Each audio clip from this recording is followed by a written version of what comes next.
பருவமழை பொறுத்தவரை மிக தீவிரமாக பதிவாகிறதுக்கான வாய்ப்பு இருக்கு. தமிழ்நாடு மிதக்கக்கூடிய ஒரு சூழ்நிலை வருமா அப்படின்னா, ஒரு சில மாவட்டங்கள் தாழ்வான பகுதிகளில் மழை தண்ணீர் சூழ்ந்து காணப்படுகிற அளவுக்கு மழை வாய்ப்புகள் கண்டிப்பாக இருக்கும்.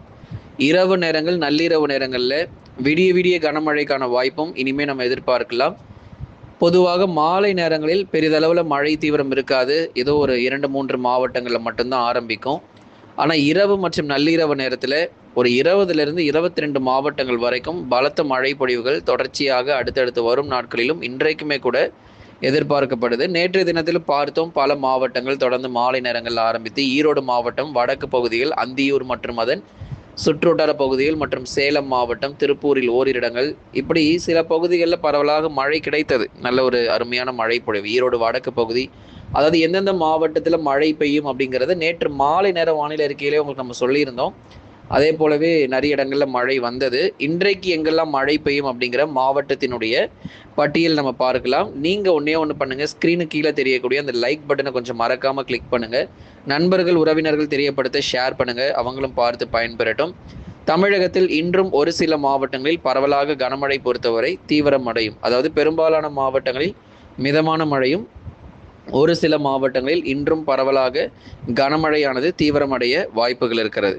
கடந்த 24 மணி நேரத்தில் பல்வேறு மாவட்டங்களில் பரவலாக கனமழை பொறுத்த வரைக்கும் தீவிரமானது. அதே போல இன்றைக்கும் பல்வேறு பகுதிகளிலும் தொடர்ந்து மழை வாய்ப்புகள் நிச்சயமாக தீவிரமடையும். கனமழை எச்சரிக்கை எங்கெங்கெல்லாம் நமக்கு கனமழை பதிவாகும் அப்படிங்கிறத பார்த்துலாம். முதலாவதாக சென்னை, வட சென்னை மற்றும் தென் சென்னை இரவு நேரங்களில் பரவலாக இடியுடன் கூடிய கனமழைக்கான வாய்ப்பு. சென்னை பகுதிகள் பொறுத்த வரைக்கும் இரவு நேரங்களில் இடியுடன் கூடிய கனமழை உறுதியாக பதிவாகும். திருவள்ளூர் மாவட்டம் கும்மிடிப்பூடி, பொன்னேரி, பழவேற்காடு மற்றும் மீஞ்சூர் போன்ற இடங்களிலும் பரவலாக இடியுடன் கூடிய மிதமானது முதல் கனமழையாகவும், வேலூர், காட்பாடி, குடியாத்தம் உள்ளிட்ட இடங்களில் இடியுடன் கூடிய கனமழை சற்று வலுப்பெறும். காஞ்சிபுரம், ஸ்ரீபெரும்புத்தூர் உள்ளிட்ட இடங்களில் கனமழையும், மற்ற காஞ்சிபுரத்தின் கிழக்கு பகுதிகள் மிதமான மழையாகவும் பதிவாகும். செங்கல்பட்டு மாவட்டத்தில் வடக்கு பகுதிகளில் கனமழையும், தெற்கு மற்றும் மேற்கு பகுதிகளில் மிதமான மழைக்கான வாய்ப்பு செங்கல்பட்டு மாவட்டங்களில் எதிர்பார்க்கலாம். திருவண்ணாமலை மாவட்டத்திலும் பகுதியாக கனமழை கிடைக்கும். குறிப்பாக நமக்கு திருவண்ணாமலை மாவட்டத்தில் இருக்கக்கூடிய வடக்கு பகுதிகள், போலூர், வந்தவாசி, சேத்பட்டு, ஆரணி, அது திருவண்ணாமலையிலிருந்து அந்த விழுப்புரம் போகிற வழிகள் எல்லாமே பரவலாக இடியுடன் கூடிய மழைக்கான வாய்ப்பாகவும் இருக்கும். அதேமாதிரி திருவண்ணாமலையிலிருந்து வேலூர் போகிற வழிகளிலும் இடியுடன் கூடிய கனமழைக்கான வாய்ப்பு எதிர்பார்க்க முடியும். விழுப்புரம் மாவட்டம் மயிலம், விக்கிரவாண்டி, திண்டிவனம் மற்றும் அதன் சுற்றுவட்டார பகுதிகளிலும் தொடர்ந்து விழுப்புரம் மாவட்டத்தினுடைய வடக்கு மற்றும் வடகிழக்கு பகுதிகளில் நமக்கு மழை பொழிவுகள் எதிர்பார்க்க முடியும். அடுத்ததாக கடலூர் மாவட்டம் வேப்பூர், திட்டக்குடி, பெண்ணாடம், ஸ்ரீமுஷ்ணம், விருத்தாச்சலம், நெய்வேலி, வடலூர், பன்ருட்டி, குறிஞ்சிப்பாடி, சிதம்பரம் மற்றும் புவனகிரியிலும் பரவலாக நெய்வேலி பகுதிகள், அதே மாதிரி இந்த கடலூர் மாவட்டத்தில் இருக்கக்கூடிய இன்னும் பல்வேறு பகுதிகளில் தொடர்ந்து ஒரு சீரான அளவில் இரவு நேரங்களில் கடுமையான கனமழை பொறுத்தவரை புரட்டி போடும். விழுப்புரம் மாவட்டத்தில் மாலை நேரங்கள் வரைக்கும் பெருசாக எதுவும் தெரியாதுங்க. ஆனால் இரவு மற்றும் நள்ளிரவில் வலுவான கனமழை பொறுத்தவரை நிச்சயமாக இந்த கடலூர் மற்றும் விழுப்புரம் போன்ற மாவட்டத்தில் தீவிர மழையானது பதிவாகிறதுக்கான வாய்ப்பாக எதிர்பார்க்கப்பட்டு வருது. அடுத்ததாக புதுச்சேரி பகுதிகள், புதுச்சேரி மற்றும் காரைக்காலிலும் பரவலாக கனமழை பொறுத்தவரை தீவிரமடையும். சேலம் மாவட்டத்தில் தம்மம்பட்டி, ஆத்தூர், தலைவாசல், இன்னும் நமக்கு மல்லூர் மற்றும் அதன் சுற்றுவட்டார பகுதிகள், சேலம் பகுதிகளில் ஏற்காடு, நிறைய இடங்கள், ஓமலூர் மற்றும் அதன் சுற்றுவட்டார பகுதிகளிலும் பரவலாக இடியுடன் கூடிய கனமழைக்கான வாய்ப்பு சேலம் மாவட்டத்திலும் எதிர்பார்க்கலாம். அதேமாதிரி புதுச்சேரி மற்றும் காரைக்காலிலும் பரவலாக கனமழை பொறுத்தவரை தீவிரமடையும்.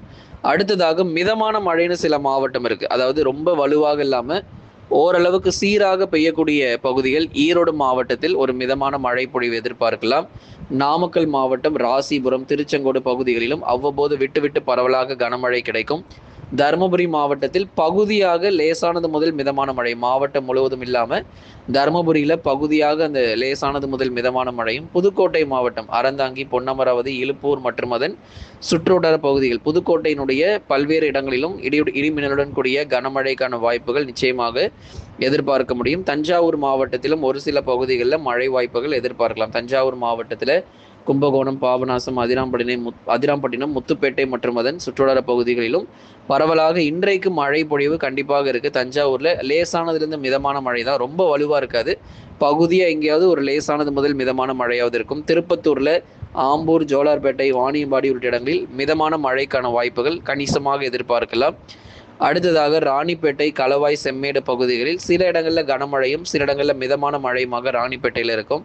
கிருஷ்ணகிரி, தேன்கனிக்கோட்டை, பர்கூர், மாரண்டஹள்ளி, ஒசூர் மற்றும் அதன் சுற்றுவட்டார பகுதிகளில் இன்று மாலை மற்றும் இரவு நேரங்களில் ஒரு சில இடங்கள், மாவட்டம் முழுவதும் இல்லாமல் சில இடத்துல பகுதியாக மிதமான மழையும், திண்டுக்கல் மாவட்டத்தின் கிழக்கு பகுதிகளில் மிதமான மழைக்கான வாய்ப்பாக அமையும். ராமநாதபுரத்தினுடைய வடக்கு மற்றும் வடமேற்கு பகுதிகளில் மிதமான மழைக்கான வாய்ப்பு ராமநாதபுரத்திலும், நீலகிரி மாவட்டம், கோத்தகிரி, குன்னூர், அவலாஞ்சி, உதகமண்டலம் என மாவட்டம் முழுவதும் பரவலாக மிதமான மழையும், குறிப்பாக கோயம்புத்தூர் மாவட்டத்தில் வால்பாறை, சோலையாறு, சின்ன கல்லாரில் கனமழையும், மற்ற இடங்களில் நகர பகுதிகளில் மிதமான மழை பொழிவுகள் மாலை இரவு நேரங்களில் எதிர்பார்க்கலாம். இத்தனை மாவட்டங்களில் தொடர்ந்து மழை வாய்ப்புகள் காத்திருக்கு. அதனால மழையே பெய்யாதுன்னு நினைச்சிடாதீங்க. இன்னும் அறிவிக்கப்படாத மற்ற மாவட்டங்களில் பொதுவாக வானம் ஓரளவு மேகமூட்டமாக மாலை நேரங்களிலும், இரவில் சாரல் மழைக்கு வாய்ப்பு அறிவிக்கப்படாத நிறைய மாவட்டங்கள் இருக்கு. மதுரை, விருதுநகர், சிவகங்கை, தூத்துக்குடி, திருநெல்வேலி, கன்னியாகுமரி, அதுக்கப்புறம் இன்னும் நிறைய மாவட்டங்கள் நம்ம அறிவிக்கல. மயிலாடுதுறை, திருவாரூர், நாகப்பட்டினம், திருச்சிராப்பள்ளி, பெரம்பலூர், இது போன்ற மாவட்டங்கள்லாம் அறிவிக்கப்படாமல் இருக்கு. இங்கெல்லாம் வந்து லேசான மழைக்கான வாய்ப்பு சில சமயங்களில் எதிர்பார்க்கலாம். சாரல் மழை போல் அவ்வப்போது நமக்கு பதிவாகக்கூடும். அதே மாதிரி உள் மாவட்டத்தில் தருமபுரி, கிருஷ்ணகிரி போன்ற இடங்களாகட்டும், தொடர்ந்து கரூர் மாவட்டத்திலும் ஓரிரு இடங்களில் அவ்வப்போது மழைக்கான வாய்ப்புகள் எதிர்பார்க்கலாம். சில சமயங்களில் வானம் ஓரளவு மேகமூட்டத்துடன் காணப்படக்கூடும். தேனி மற்றும் தென்காசி மாவட்டங்களில் மழை தீவிரம் ரொம்ப குறைவு.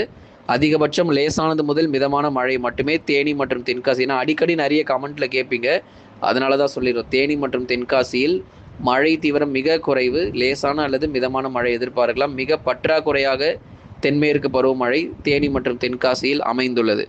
கடந்த 24 மணி நேரத்தில் பதிவான அதிகபட்ச வெப்பநிலை பொறுத்தவரை அரியலூர் மாவட்டத்தில் 38.5 டிகிரி செல்சியஸாக பதிவாகியிருக்கிறது.